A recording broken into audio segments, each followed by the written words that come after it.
Hari ini saudara kita nak bicara beberapa isu dan antara isu utama ialah apabila Datuk Seri Najib Tun Razak semalam membuat laporan polis terhadap lembaga hasil dalam negeri.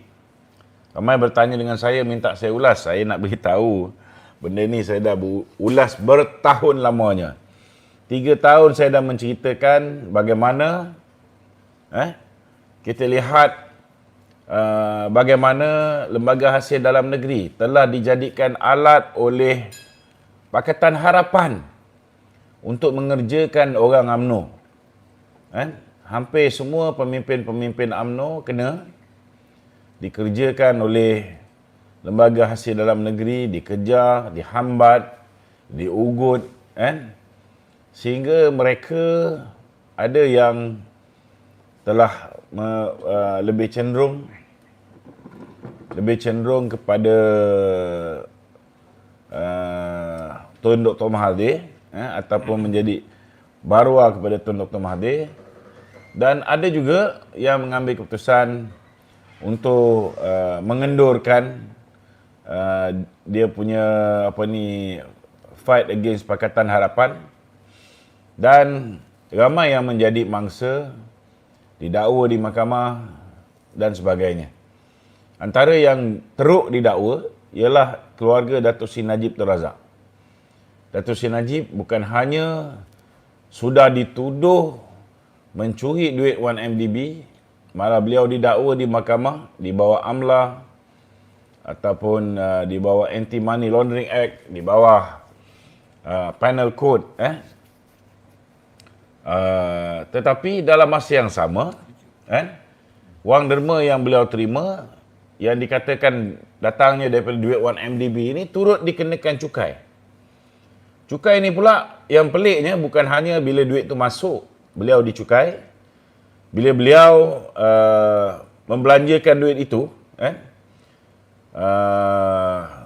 daripada senarai yang kita terima, 700 lebih juta ringgit beliau terima dalam bentuk sumbangan, dan beliau belanjakan duit itu, satu pun tidak ada perbelanjaan tersebut untuk tujuan peribadi dia. Banyak bagi pada UMNO bahagian, MCA, MIC, bagi kepada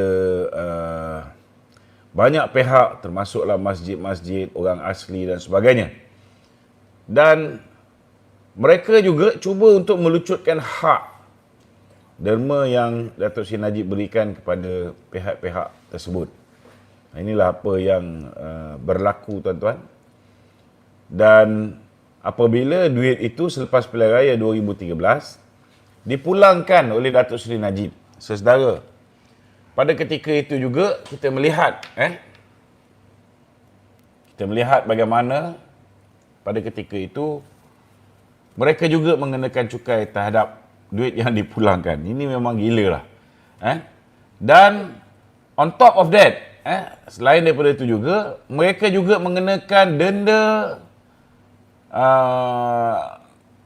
yang berlipat kali ganda daripada jumlah yang sepatutnya, yang sebenarnya tak patut pun dikenakan atas Datuk Seri Najib,